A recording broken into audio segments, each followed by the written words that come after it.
ከቁጥር 22 ጀምሮ ያን ጊዜ ሐዋርያትና ሽማግሌዎች ከቤተ ክርስቲያኑ ሁሉ ጋር ከነርሱ የተመረጡትን ሰዎች ከጳውሎስና ከበርናባስ ጋር ወደ አንጾኪያ ይልኩ ዘንድ ፈቀዱ። አነጋገሩ ደስ ሲል ፈቀዱ ነው የሚለው። እነርሱም በወንድሞች መካከል ዋናዎች ሆነው በርስያን የተባለው ይሁዳና ሲላስ ነበሩ። እንዲህም ጽፈው በእነርሱ እጅ ላኩ።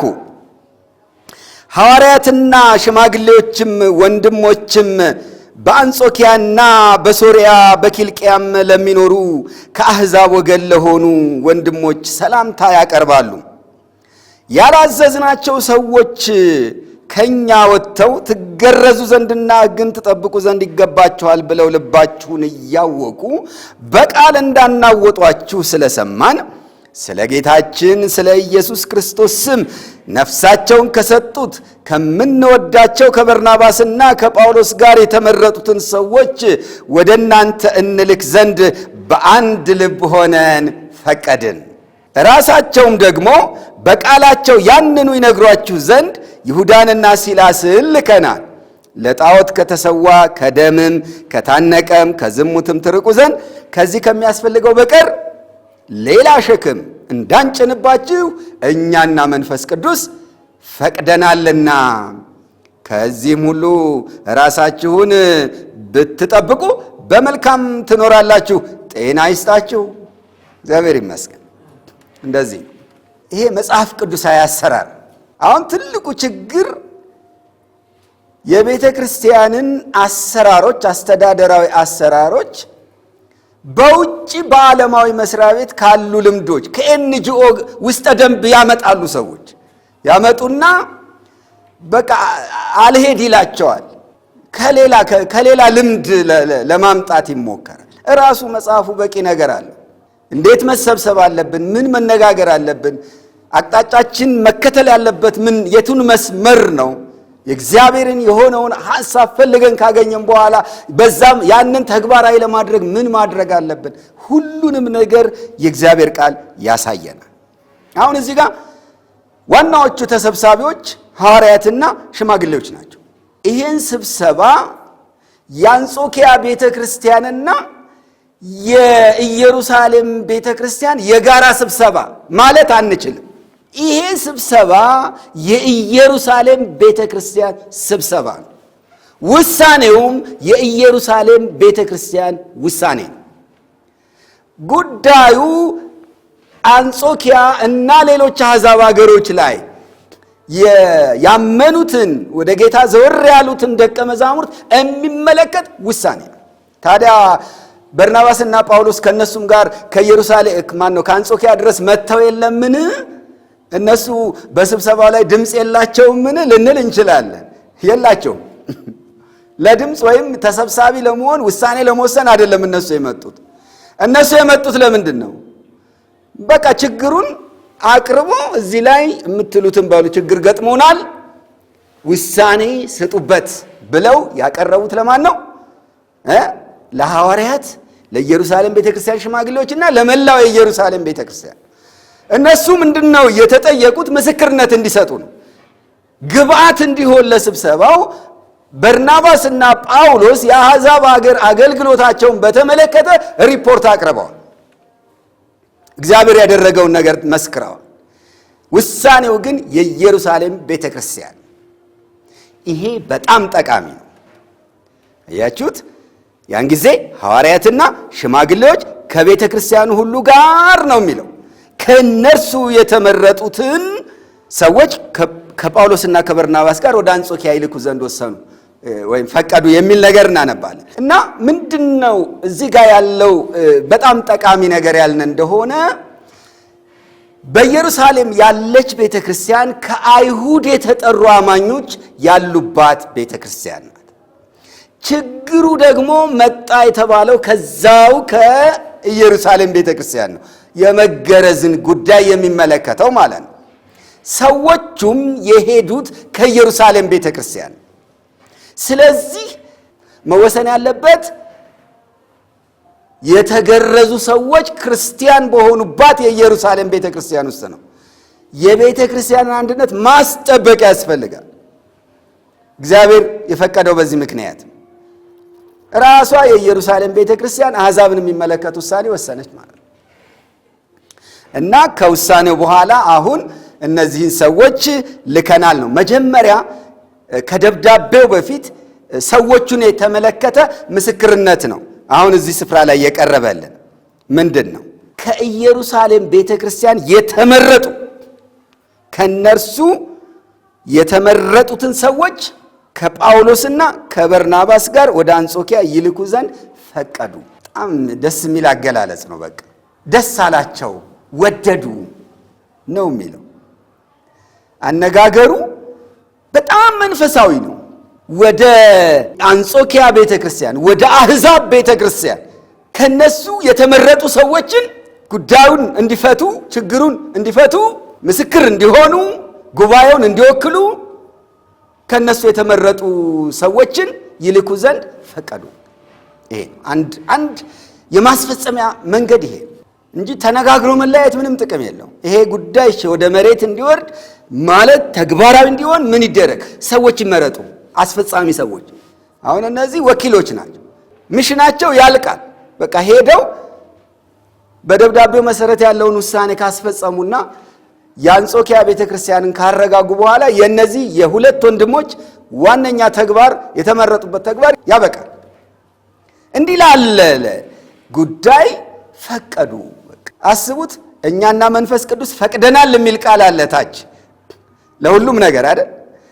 ስለዚህ ፈቀዱ የሚለውን ብቻውን በስጋ ፈቀዱ ልንል አንችልም። በጉባኤው ላይ መንፈስ ቅዱስ አለ። ስለዚህ ይህ መንፈስ ቅዱስ የተስማማበት ነው። መልካም አሰራር ነው። በቃ ይሄን ነው መኮረጅ። ከራሱ ከመጽሐፍ ቅዱስ ነው መውሰድ። እነዚህ የሚላኩትን ሁለት ሰዎች በተመለከተ ተግባራዊ ተጨባጭ የሆነ ምስክርነት ያስፈልግ ነበር። ስለዚህ የነዚህ ወንድሞች ኳሊፊኬሽን ማንነት በተመለከተ በወንድሞች መካከል ዋናዎች ናቸው። የጀርባ አጥንት የሚባሉ ሰዎች አሉ አይደል? አንዳንዴ እንደዛ የሆኑ በጣም ወሳኝ የሆኑ ሰዎች ናቸው በኢየሩሳሌም ቤተክርስቲያን ውስጥ። እነዚህን በርሲያን የተባለው ይሁዳንና ሲላስን አብረው ለመላክ ፈቀዱ ማለት ነው። እኛም እንደዚህ ነው መሆን ያለብን። እግዚአብሔር ይርዳን። እንዲሁ መሳሳት የለብንም። አንዳንዶች አሉ አይደል? በጉባኤ መካከል በቃ አሉ የሚባሉ እነሱን ካጣ እነሱ ከሌሉ እኮ የጉባኤው እንቅስቃሴ ይዳከማል የምንላቸው ዋና ብለን እንደው አይን የሚጣልባቸው እኮ ይኖራሉ በጉባኤ መሃል። ምርጥ የሆኑትን ግን ልጆች ይሄን ችግር እንዲፈቱ ብዙ አገር ርቀት ያንን ሁሉ መንገድ ሄደው እዛ ቆይተው ችግሩን ፈተው እንዲመጡ ለማድረግ ጉባኤው አሉኝ የምትላቸውን ወንድሞች ነው የላከችው። ምን ያህል ትኩረት እንደሰጡ ለሌላው ጉባኤ ምን ያህል እንደራሳቸው አድርገው እንደወሰዱት እንደተጠነቀቁለት የሚያሳይ። ከዛ ወደ ጽሑፉ እንገባለን። በጽሑፍ ውስጥም የተሰጡ ምስክርነቶችን እናገኛለን። በተለይ በቅድሚያ የቀረበውን እናያለን። እንዲህም ጽፈው በእነርሱ እጅ ላኩ። ሐዋርያትና ሽማግሌዎች ወንድሞችም በአንጾኪያና በሶርያ በኪልቅያም ለሚኖሩ ከአሕዛብ ወገን ለሆኑ ወንድሞች ሰላምታ ያቀርባሉ ይላል። እንግዲህ አድራሻ ነው። ደብዳቤ ሲጻፍ አድራሻ ነው። የላኪ አድራሻ፣ የተቀባይ አድራሻ።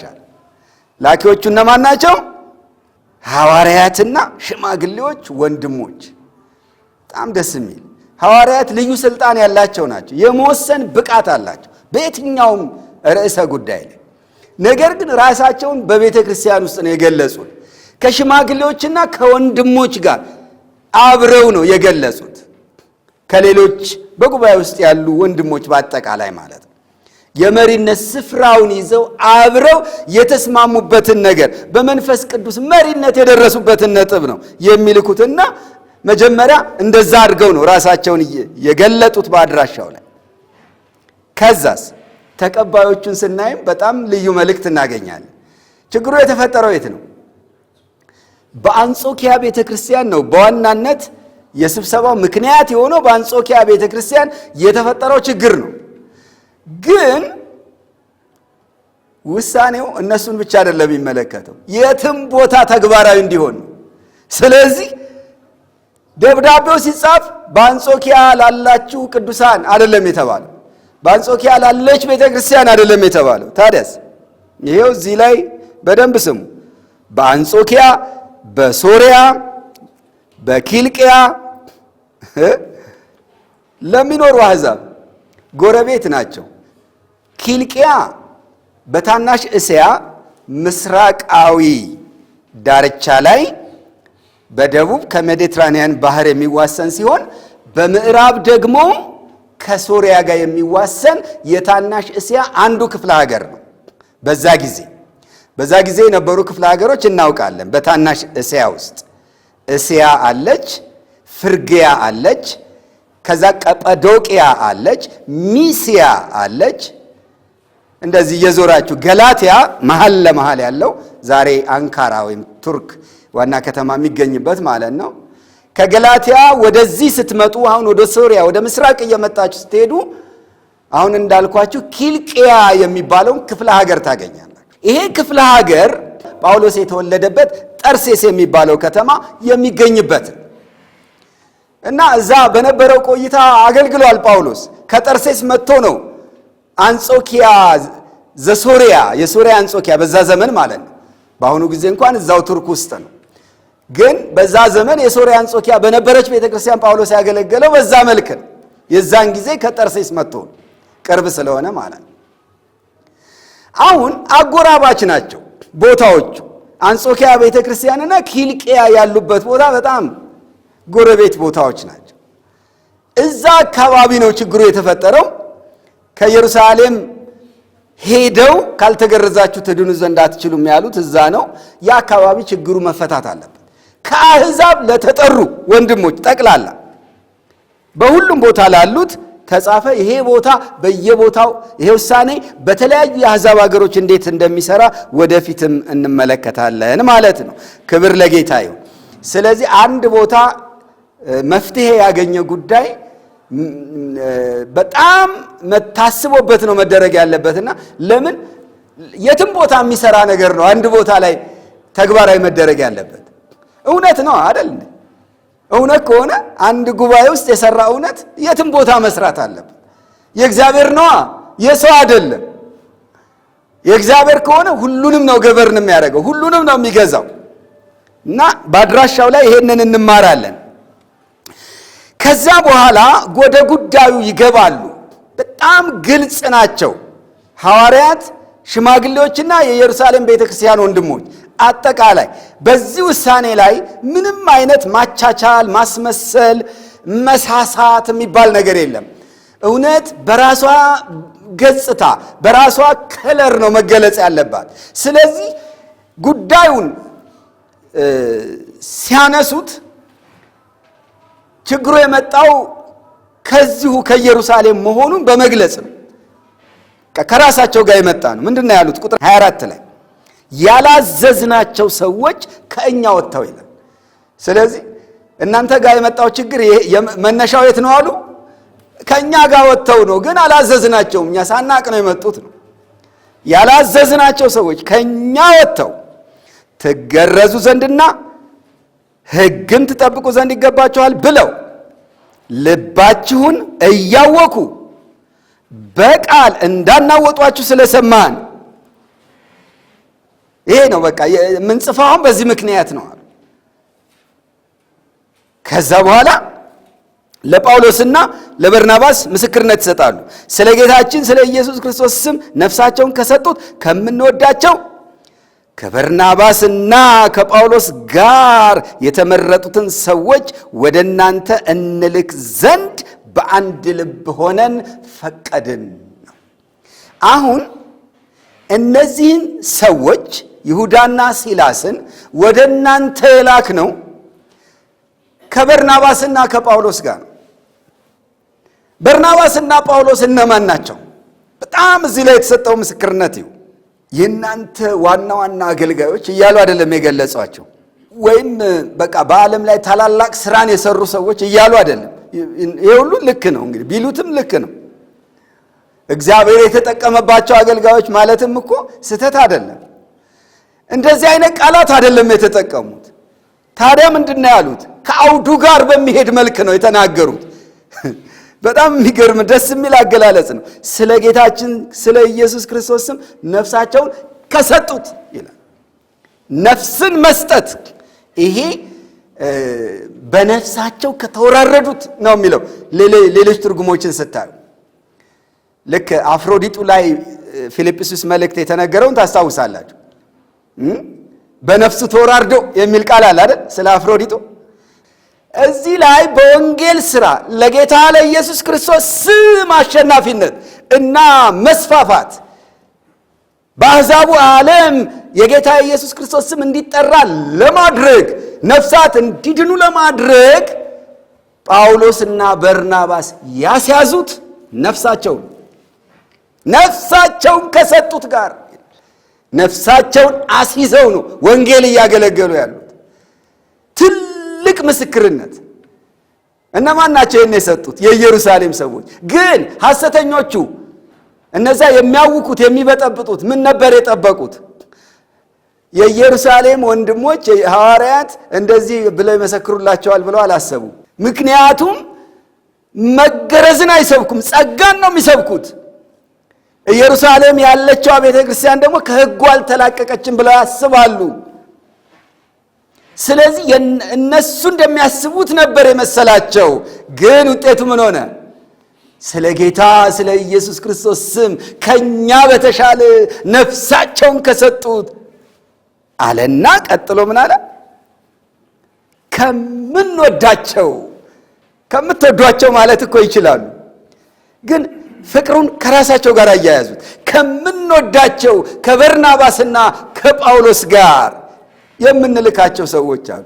ስለ እነዛኞቹ ለመናገር ብለው ጳውሎስና በርናባስን አመሰገኗቸው። እግዚአብሔር ይመስገን። በቃ እንደዚህ ነው አገልጋዮች። እንዴት ነው የምንተያየው? አንዱ ለሌላው እስቲ ምንድን ነው የሚለው? በዚህ ዘመን ወንጌልን የሚሰብኩ ሰዎች እንዴት ነው ለጌታ ሥራ የተሰማሩ ሰዎች እርስ በርሳቸው አንዱ ሌላውን የሚገልጸው በምን ቃል ነው? ጥያቄው ይሄ ነው። የምንወዳቸው ብንባባል ደስ አይልም? እንደዛ ነው የሚፈልገው ጌታ። በቃ የተወደዱ አገልጋዮች ጥሩ ምስክርነት መስጠት ያስፈልጋል። ሌላ እኮ ምንም አልሰጧቸውም። በቃ ይሄንን ካደረጉላቸው በቂ ነገር፣ ትልቅ ምስክርነት ነው። ለምን በአሕዛብ ሀገር የሚደረገው የወንጌል አገልግሎት የእኛም ነው እያሉ ነው እኮ ኢየሩሳሌሞች።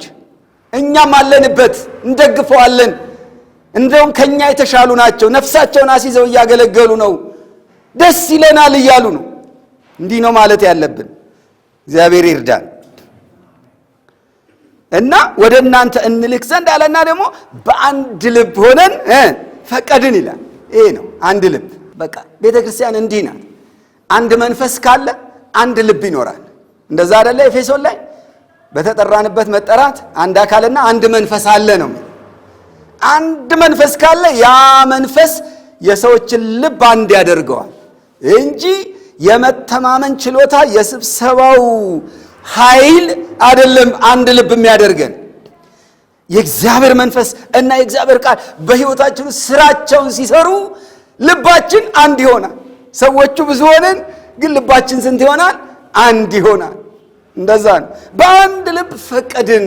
በቃ ይህ በጣም ፍሪ የሆነ ውሳኔ መሆኑ ነው የሚያሳየው። በመፍቀድ ይሄ በመሸናነፍ እንዳልሆነ አያችሁ። እዚህ ጋር ነው የምትረዱት። አይ እኔ እንኳን አልተስማማውም ነበር ያው በድምፅ ተበልጬ ነው የሚላለ። አየ እንደዚህ ሊሆን አይችልም። አንዳንዴ ከስብሰባ በኋላ ሰዎች ሲነጋገሩ ምን ላድርግ እኔ ብቻ ሆንኩኝ የሚረዳኝ አጣሁ ይላሉ። በቃ ለየት ብሎ መታየት የሚፈልግ በግሉ መቆም የሚፈልግ ሰዋል። መቼም ሰዎች ነን፣ ፍጹም ልንሆን አንችልምና የኛ ሐሳብ ተቀባይነት ሳያገኝ ምናልባት እኛ ያልሰጠነው ሐሳብ አሸንፎ ወጥቶ ግን የእግዚአብሔር ቃል መሆኑን ከተሰማኝ ላለመሸነፍ ለምንድን ነው የምንገራገረው? ኢቭን ባይገባኝ እንኳን ከዛ በኋላ የተወሰነውን ውሳኔ እኔ የለውበትም እያሉ ማውራት ይሄ በጣም ከአንድ ልብ መውጣት ነው። የራስህ አድርገህ ነው ማስፈጸም ያለብህ። በቃ የሆነ ጥያቄ እንኳን ቢኖር መንፈስ ቅዱስ ያበራልሃል። ለጊዜው ያልገባህ ነገር እንኳን ቢሆን ይገልጥልኛል ብለህ ግን በወንድሞች በአንድ መንፈስ ውስጥ ገብተህ አንድ ልብ ሆነ ማስፈጸም ነው ያለብህ። በቃ አንድ አፍ ነው መሆን ያለብን። እንደዚህ ነው። በጣም የሚገርም አይነት መርህ ነው የሚሰጠን ለቤተ ክርስቲያን ስራዎች፣ ለአሰራር እኮ ነው። ክብር ለጌታ ይሁን። ከዛ በጽሁፍ የላክንላችሁን ነገር አሉ ራሳቸው ደግሞ በቃላቸው ያንኑ ይነግሯችሁ ዘንድ። ይሄ እኮ ነው በቃ ጨምረው አይደለም ቀንሰው አይደለም ያነቡትና በቃላቸው ደግሞ ያንኑ። ታዲያ ለምን ተፈለጉ ሰዎቹ? አየህ፣ ከወረቀት በላይ የሰው ምስክር ትልቅ ጉልበት አለው። በብራና ጽፈውት ይሁን በፓፒረስ አላቅም፣ ፈርመውበት ይሁን እንዴት እንደሚያደርጉ የጥንቱን አሰራር አናውቅም። ደብዳቤው ተነቧል። ያ ኢንስፓየርድ የሆነ እስትንፋስ እግዚአብሔር ያለበት ነው ራሱ ደብዳቤው። ግን የእግዚአብሔር እስትንፋስ ደግሞ ያለባቸው ሰዎች፣ ስብሰባው ላይ የነበሩ ሰዎች፣ የሚነበቡ የሰው ደብዳቤዎች ደግሞ ተላኩ። ክብር ለጌታ ይሁን። በጣም እኮ ደስ የሚል ነገር። እንዴት ያለ መተማመን ነው! እንዴት ያለ ድንቅ አሰራር ነው! እንዲህ ነው መሆን ያለበት። በቃ በርናባስና ጳውሎስ እኮ ከሁሉም ይበልጣሉ። ከደብዳቤውም ከሁለቱም አብረው ከሄዱት ሰዎች ጋር እኮ ይበልጣሉ። ኖርማሊ ለምን? ጳውሎስ ማለት ማን ነው? ጌታ በደማስቆ በር ላይ ቀጥታ በአካል ያገኘውና ለኔ የተመረጠ ዕቃ ነህ ያለው ሐዋርያ አድርጎ ፊዚካሊ በቀጥታ የሾመው ማንነት እኮ ነው ጳውሎስ ማለት። ማንም ሰው ጳውሎስን ይህንን አድርግ ሊለው አይችልም። በቃ ልዩ ጥሪ ያለው ሰው ነው። ቀጥተኛ የሆነ መጠቀሚያ ነው የጌታ ሲጀምር። በርናባስም ከዛ የሚተናነስ አይደለም። ታሪኩን እንደምናውቀው በጳውሎስ ሐዋርያዊ ስልጣን ስር ያለ ሰው ነው። ስለዚህ እነዚህ ሰዎች የሚያደርጉት ነገር ትክክል መሆኑ ከጥያቄ ውስጥ የሚገባ አይደለም። ግን እግዚአብሔር የፈለገው ነገር ምንድን ነው? የኢየሩሳሌም ቤተክርስቲያንን እና የአንጾኪያ ከአሕዛብ የተጠሩትን ክርስቲያኖች ህብረት ወይም ቤተክርስቲያንን አንድ ማድረግ ነው። ስለዚህ እነ ጳውሎስ ስለነገሯችሁ ብቻ አይደለም ነው፣ እኛም የምናምነው እንደዛው ነው። ስለዚህ እዚህ ያለው ቤተክርስቲያንና አንጾኪያ ያለው ቤተክርስቲያን አንድና ያው ነው። እርሷም የክርስቶስ ቤተክርስቲያን ናት። አይሁድነት አሕዛብነት አይሰራም። ክርስቲያንነት ቤተክርስቲያንነት የክርስቶስ አካል መሆን በአንድ ራስ የሚመራ አንድ አካል ነን የሚለው ነገር ግልጽ መሆን አለበት። ስለዚህ ከወረቀትም በላይ ሰዎቹን ላኳቸው፣ የአካል ብልቶችን። እነዛ ሁለት ሰዎች ሲሄዱ አንጾኪያ ውስጥ የአካል ብልት ሆነው ይገለጣሉ ማለት ነው። ክብር ለጌታ ይሁን። እና ይህንን ካደረጉ በኋላ ውሳኔውን ጻፉ። ለጣዖት ከተሰዋ ከደምም ከታነቀም ከዝሙትም ትርቁ ዘንድ ከዚህ ከሚያስፈልገው በቀር የሚያስፈልግ ነው ማለት ነው። ይሄ ከዚህ በቀር ግን ሌላ ሸክም እንዳንጭንባችሁ እኛና መንፈስ ቅዱስ ፈቅደናል። ይሄ ውሳኔ የእኛ ብቻ እንዳይመስላችሁ። በዚህ ውሳኔ ውስጥ ማን አለ? በዋናነት የመራው ማን ነው? መንፈስ ቅዱስ ነው። መለኮታዊ ነው። ከዚህ ሁሉ ራሳችሁን ብትጠብቁ እላይ ከተዘረዘሩት ከዝሙት፣ ከታነቀ፣ ከደም፣ ለጣዖት ከተሰዋ ብትጠብቁ በመልካም ትኖራላችሁ። በቃ ይሄ መልካም ነገር ነው። ጤና ይስጣችሁ ብለው በዚህ ደብዳቤውን ይጨርሳሉ። አሁን ይሄ ደብዳቤ ቀደም እንዳልነው ወደ ጉባኤው እንዲሰርጽና መልእክቱ ተግባራዊ እንዲሆን የሁለቱ መልእክተኞች የይሁዳና የሲላስ አስተዋጽኦ ከቁጥር 30 እስከ 35 ቀርቦልናል። እና ምንድነው የሚለው? እነርሱም ተሰናብተው ወደ አንጾኪያ ወረዱ ሄዱ። ጳውሎስ፣ በርናባስ፣ ሲላስና ይሁዳ ሕዝቡንም ሰብስበው ደብዳቤውን ሰጧቸው። ባነበቡትም ጊዜ ከምክሩ የተነሳ ደስ አላቸው ይላል። እግዚአብሔር ይመስገን። በቃ ደብዳቤው ውስጥ ያለው ምክር ነፍሳቸው ምን አደረገው? ደስ። ውጤቱ እንዲህ ነው። በአንድ ልብ የሆነ በመንፈስ ቅዱስ የሆነ እና ከእግዚአብሔር የሆነ ነገር የሚያስገኘው ውጤት ይሄ ነው፣ ደስታ። ይሁዳና ሲላስ ደግሞ ነቢያት ነበሩና ወንድሞችን በብዙ ቃል መክረው አጸኗቸው። አንደኛ ቆሮንቶስ ምዕራፍ 14 ቁጥር 3 ላይ ትንቢት ለምንድን ነው ይላል? ትንቢትን የሚናገር ግን ለመምከር፣ ለማጽናናት፣ ለማነጽ ይልና ለሰው ይናገራል ይላል። ስለዚህ ይሁዳና ሲላስ ነቢያት ስለነበሩ የምክር ቃል ተናገሩ። አሁን የትንቢትን ገጽታን በዚሁ እናያለን። በቤተ ክርስቲያን ውስጥ የነቢያት አገልግሎት ምን ይመስላል የሚለውን ነው ማየት ያለብን። ይሄው የይሁዳና የሲላስ አገልግሎት፣ የቆሮንቶስ ነቢያት አገልግሎት ምንድን ነው ሲባል ምክር፣ ማጽናናት፣ ማነጽ፣ ህዝቡን በእግዚአብሔር ቃል መምከር ነው። ይሄ ከስብከት ይለያል። ስብከት እና ትምህርት ያው የራሱ ገጽታ አለ። ስብከት ለማያምኑ ነው። ትምህርት ደግሞ ለአማኞች ማስረዳት፣ ማሳመን። ቃል የምንለው ግን የወቅቱን ያለንበትን የወቅቱን ሁኔታ የሚመለከት ከእግዚአብሔር ዘንድ የተቀበልነው መልእክት ነው። በመንፈስ ቅዱስ ተሞልተው ሰዎች እገሌ ገሌ በሚል ሳይሆን ለጉባኤው መልእክት ያመጣሉ። ያ ሰውዬ ላያውቅ ይችላል ተናጋሪ እና ሰዎቹም የሚገረሙት እኮ ስለኔ ማነገረው ብለው ነው አይደል? እሱ ምንም የሚያውቀው ነገር የለም። ተናጋሪው እግዚአብሔር ስለሆነ ግን አድሬስ ያደርገዋል። በቃ በጥቅሉ የጊዜውን መልእክት ይናገራል። ክብር ለጌታ ይሁን። እንግዲህ ከዚህ በኋላ ሁለቱ ወንድሞች ወደ ኢየሩሳሌም ይመለሳሉ።